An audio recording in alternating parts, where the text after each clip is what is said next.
All right, guys, welcome back to our next episode of 2020. And Garrett, I'll be honest, it's a play. I don't even know which one I've chosen yet. Is it like hindsight's 2020 or is it like 2020 like the news show? I don't really know. We haven't decided. So if you want to vote at the end, Yeah. I'll take votes. 2020 vision.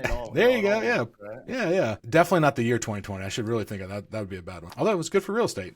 Was 2020 good? You were in real estate in 2020. Yeah. So was that a good year for you? 2017. Yeah. It was a good year. Beginning of the year, obviously, when things shut down, I kind of was like, okay, what am I going to do here? Sure. Do I even want to be outside? But then once I don't know what they did in your state, but we had all these PED things, these little forms we had to sign just to show properties. And once that all got ironed out, it was actually a good time because the rates were so low. Yeah. So there was like no issues, Yeah. I mean, everybody wanted to buy, it seemed like, which was For kind of sure. amazing. And then once realtors became, what did they deem us, like Essential or something? essential workers? Yeah. So, but I'll it take was a good time. It was crazy though, like literally 30, 40, 50 offers on houses. So that was Because you're in the Bay Area, so I mean it's just always been crazy out there. Yeah, I mean, I started 2017, and that's when I got my license. I started selling 2018. So when I started, it's always been a seller's market actually since I've been in it. So I really haven't seen like a huge turn yet. Yeah. Although this past year with rates being higher, things have definitely, kind of changed that a little bit. But Sure. that was a crazy time because I mean, it was the norm. Everything was going over 100,000 over asking. Like I said, 20, 30, 40 offers, rejection after rejection after rejection, having to waive all contingencies a lot of the times, not wanting to. If you were able to get a house, you lucked out because you got a really high rate, but you probably paid top dollar for it. You know? But since you got that high rate or that low rate, your payments are, you're sitting pretty. And now you're not moving. So question. So you've got a background in managerial economics. Yeah. Like how did that transition you into real estate, or was it just kind of like by happenstance? And then how do you think agents can be better advisors because of your background and then not just salespeople like, oh, offer this? Like how does that all kind of play together with your system? Yeah. So at college, UC Davis, I majored in managerial economics, which is basically like business management. It's kind of a fancy word for it. It didn't really have like a clear line into real estate, but it was, it was about basically running a business and how to have a profitable business and contracts, contract law, all that kind of stuff, accounting. So and during that time, managerial economics, I took an elective course. I think it was rural real estate appraising, being in Davis. And it was interesting, it was interesting, kind of got me interested in real estate a little bit. And then just growing up, ended up becoming my mentor, Gary Toretta, he was my parents' agent. Since I was a kid, I knew him since I was a kid. He's still one of the most successful agents in our region, our area. So I approached him, he said, get your license, and did that, got my license right out of college, went right into mentoring with Gary, and then once I was licensed, kind of my first year was, a little bit slower, obviously, just getting my feet wet, just kind of figuring out all the different things, contracts, all that kind of stuff. But then the year after that is just full sail and, on my own. Still at the same brokerage, still haven't moved brokerages once. Really love where I'm at. But that's kind of how I got into it. And then I ended up bringing my partner, now fiance, into it. We both graduated from UC Davis, managerial economics. And now she's a realtor as well. So we partner together and that's awesome. Own a house together, live together, all the crazy stuff that people say don't do, but we did. Right. Yeah. Right. Just as long as you got a therapist, you'll be all right. So how important was having I know your mentor seemed like he was a badass, but like just a mentor in general, do you think you'd be where you are today if you did not have that kind of on-ramp and mentorship that you got from him? No way. And it was him. It was his assistant, who's still his assistant now, Nancy, obviously my broker, Jack, and then my transaction compliance manager, Pam. Those were like my people that got me through those first couple of years. And just knowing how busy I am now, and if I had somebody constantly asking me questions, I would probably lose my mind. Because like I'm focused on what I need to do, and they're way more busy than I am even now, and they still took the time to answer all my questions. I never felt like I was like annoying them or wasting their time or in their business. So I just really appreciate them, and I would not be where I'm at without them. And that's another reason why I'm still at that brokerage, just because those are my people. I wouldn't be where I'm at today without them, and I'm very loyal to that. So, we've all had other brokerages approach us, but it's just not right now. I'm very happy where I'm at. No, that's great. Specific real estate. That's awesome. So I see that you've got a couple of designations, and we're a big designation kind of company. Like we've always wanted to do like continuing education and stuff like that. So how did that help form your understanding of real estate? Like, what do you still do to learn every day? Like, is that part of your mantra, like just continuing learning? Yeah, definitely. And I think that's a lot, especially if business gets slow, it's like, okay, what can I do to set myself apart from other agents? Right. And whether that's, continuing education, just something else we can put into a listening presentation, certifications, all that kind of stuff. Part of me is also like, okay, you do the education. Part of it's like, you have to pay for it, which is kind of, that's like a way for them to make money. And then if you want to continue to have that designation after a year, you have to continue paying. I don't think that's right, but that's just me. But yeah, we do that just to show clients that we are going out of our way to pay to further educate ourselves. We pay thousands of dollars every year to go to trainings and seminars and all that kind of stuff. Thousands. Yeah. So I think that's very important. People don't realize how much money we do invest back into our business, or how much you should as an agent. Our broker is very good at keeping us, kind of in the know of what's happening in the market in our local areas, whether it's new laws or contract changes or, new forms, whatever, but that's very important in this business. It's changing so rapidly, especially with AI and all that kind of stuff. And that's what your clients are looking for. They're looking for, okay, what we hear all this news, all this stuff, what is correct? What should we pay attention to? What's not, what's fake or whatever. Yeah. Continuing education, we took a lot of time to do that. Martha did it too. I was like, we need to get this done. So we did. All of them, not all of them, but I think we did 4 or 5 of them last year. Yeah. That's awesome. So it's funny because I'm glad you have a strong broker, because so many companies are getting away from like a strong broker model, meaning they're just another person in the office, just like let them do compliance, leave them alone. Mm-hmm. But this last 2 years with all these changes in contracts, you can tell who's got good, active, strong brokers that are making sure their people are informed and it's smooth and easy. And then you have the other ones that are like, I don't know what I'm doing. I'm like, oh, maybe you should have a broker that tells you that. But I digress. Yeah, no, I totally agree. And we're very lucky. Our brokerage has been around since 1969, and it's a family-owned brokerage. They've been around so long, very involved. Like Jack, our broker, is very involved in like the committees, statewide committees. We call it Ledge Day, where we go to Sacramento to the state capitol every year. So just. We have a very good group of people. We're small, but 100 agents or so. But I feel like I have all the info I need to function. So that's it. But you also, as an agent, you also have to figure it out yourself too. You can't just wait for someone to tell you. You got to be proactive. Sure. Yeah. So being a 30 under 30 and getting that in 2024, excuse me. Obviously you built a business at a younger age. Like, what do you feel like maybe some veteran agents need to adopt from the newer agents to kind of make, I don't know, the whole business, because it's just such a divide between younger agents and older agents. And I've always felt that. Like, what do you think they're missing or what they could step into these days to kind of make the whole process be a lot easier? I hope people don't take this the wrong way, but I think older agents or agents who've just been in the business a lot longer, and I think this is with any industry, it doesn't matter what you're in, you have your ways of doing things. And even if your ways of doing things are maybe not the best or most efficient ways anymore, a lot of those agents are reluctant to change, or all they want to do is complain about having to change instead of learning how to change. So it's like, stop spending time complaining and spend your energy and time learning how to do it, and then you'll be fine. So I think it's like the new contracts are coming out, the new laws, the new commissions, all that stuff, all these people complaining and worrying about it. Why are you worrying? You're probably not going to do that many deals if you're worrying that much. It sounds rude, but that's the truth. And that's how this business is. And that's why the top 10% do 90% of the business. Yeah. Stop complaining and just figure it out. Just do it. Be flexible.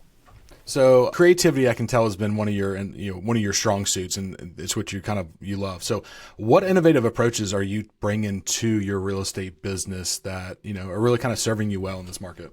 I don't think it's one thing that's not very innovative, but I think it's what every agent should do is hire an assistant, get some type of assistant who can help you out. And again, it's not innovative. It's not like I'm recreating the wheel. It's just get some help. Invest in your business to buy back some of your time.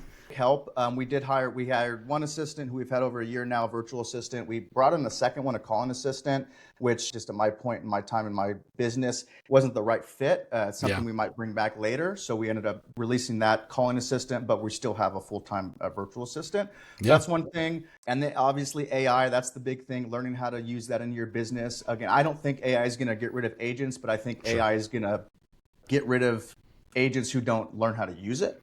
So I think if you learn how to use it, you're going to be fine. But if you're like, I'm not going to do it. I'm just going to push it off. I don't want that to come into our industry. It's already here. So you just have to learn how to, and I still need to learn how to do it too, and I'm doing all the little things, ChatGPT, all the simple stuff, but I need to learn how to do a little bit better. And then, I'm not trying to recreate the wheel.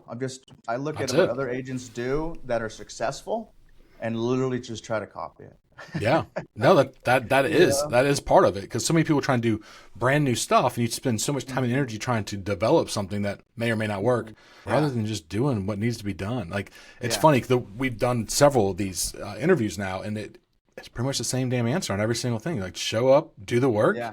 If it's not working, do more of it, and eventually you'll get good at it. Yeah. And I would say also too, is like, don't be afraid to invest into yourself and spend money on different tools. I know a lot of agents who have been in the business a lot longer than me, and I wonder why don't you have like your online presence? Why don't you have all this stuff kind of created? And I think a lot of people are just so worried about investing money into their own business and treating it like a business. Yeah. It's a curse and a good thing too, but I'm willing to spend a lot of money on different things and realize, oh, that didn't work. I shouldn't have done that. But now I know that didn't work. Let me go in a different direction. Do you think that idea from investing in your business, which is not a new concept, obviously, but that come from your like educational background with the business administration side, like, or the mentorship? Like, where'd you get that honestly, from? The mentorship. Yeah. The mentorship, once I was mentoring with Gary, I really saw kind of like how much, like the reality of how much money does go out on marketing. It's like, and before you start making money in real estate, you're like, holy shit, how would I ever spend that much money just on postcards or Zillow leads or a website or whatever it is? But I was mentored by somebody who was obviously, you have to be a successful agent to be able to invest money like that. But I was, mentored by somebody who didn't hesitate to spend money to build their business. And it showed that it worked. It must have worked. He had, he was famous for having the bus benches around all the, cities. It's like, and in our area, you probably don't know, but her name's Ann Fong. She's an attorney, and she's got billboards, and she's on buses, and she's everywhere. And everybody, it's name recognition, right? Yeah. So that's what I learned, is just not being afraid to invest into your business. And at the end of the day, it's tax write-off, If it doesn't work, it doesn't work. So it's like that Seinfeld episode. You just write it off, right? But it's just not being afraid. Obviously, you got it. I was also in a position where I could do that. When I got into real estate, I was still living at home with my parents. I was able to invest into my business and not have to pay a mortgage or rent or have kids at that. It also depends on where you're at in your life, and for sure. And that's all I can relate to. Yeah. But I think you bring up a good point, though. So many people, and I see it every day, but like people get into it and they're like, I don't want to spend money. Like, then why are you here, right? Like, I mean, if you're that strapped, and fortunately for yourself and others, and myself actually starting out, like we had some side hustles, we had some things that took some of the burden off of us. But I think that is one of the things that helps people fail so quickly is they don't have enough runway of savings and money to invest in a technology or whatever it might be. So. What's been your true and steady method of finding business? What is your like golden goose that you have? Mm-hmm. It's changed. When I first started, it was open houses. I was doing open houses for other agents at my office, not my own listings, right? I didn't have my own listings first couple years, but I would be doing, I think one year the most I did was like 56 open houses in a year. So I was doing at least one a weekend, usually twice a weekend, and not every weekend, but a lot of them. So that was like really how I first started going, and not necessarily got a ton of business right away from it, but it just taught me how to talk to people, taught me how to talk to people coming into houses and how to kind of study a house and inspections and disclosures before, because a lot of open houses you go into and you ask the agent that's sitting there, they have no clue because it's not their listing, so they didn't do any due diligence. They can't answer the questions for the clients. How do you expect that client to want to work with you? So I just got really good on studying disclosures, knowing about a property, doing comparable, and talking to people. And that was all through open houses. That was my bread and butter. And then just name recognition. I got my open house signs right away. So I didn't have like brokerage open houses. They were my name on it, which is another thing. New agents get things with your name on it. Yeah. As big as possible. And then, open houses. Then once you started closing some deals, you started getting some client reviews. That was big too, making sure my clients were writing testimonials. Obviously, hoping that they're going to write you a 5-star testimonial. And then once I started doing that, I was kind of established on social media, started getting the online presence. And now it's either repeat business, repeat clients, sphere of influence. Now what's great is people are, just calling me, finding me on Google or finding me online. Yeah. But at first it was just being on social media, not running ads, just posting onto my sphere and doing open houses.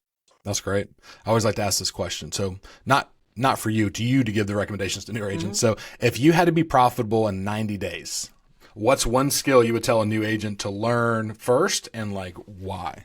Kind of what I just said. I would learn, number one, I would learn how to talk to people. You know, if you don't know how to do that already, just be sociable, be engaging, kind of, learn how to make other people feel like you're interested in what they're saying. Yeah. That's a skill. Make them feel good. The other thing about it is a lot of people will start posting on social media, but they won't learn how to write a contract. They won't learn how to do the paperwork.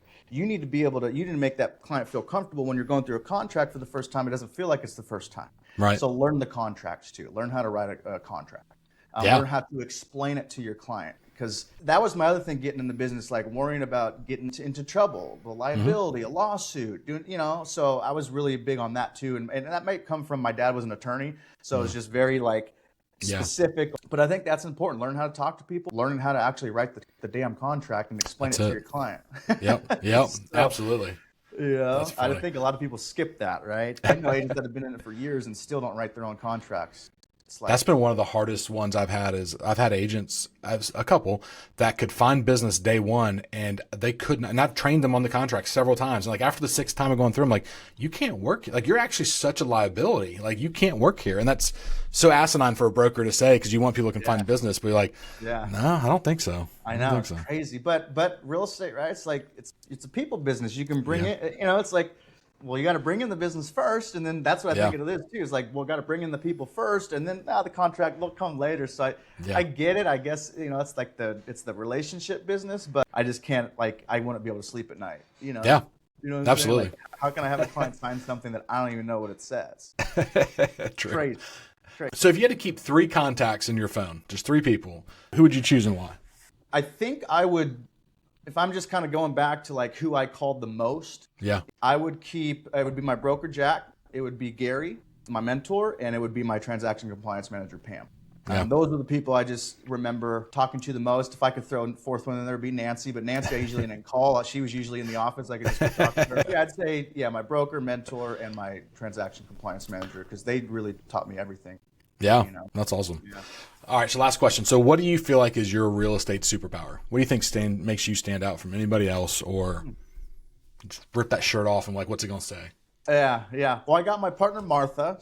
People usually like her. Honestly, I wouldn't say I have a superpower. I just think I'm consistently a hard-ass worker, and I'm very competitive. I guess one superpower is I have a tremendous amount of OCD.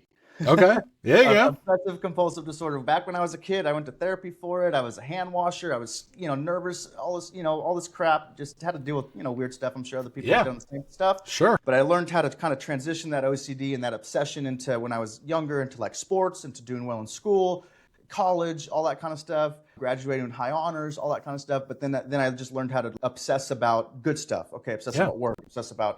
I used to obsess more about health, which I should get back into that, but the obsession work took over, so then the other things go on the back burner. But yeah, I think everybody needs a little bit of OCD in this business. Yeah. And you can tell when somebody doesn't have it. For sure.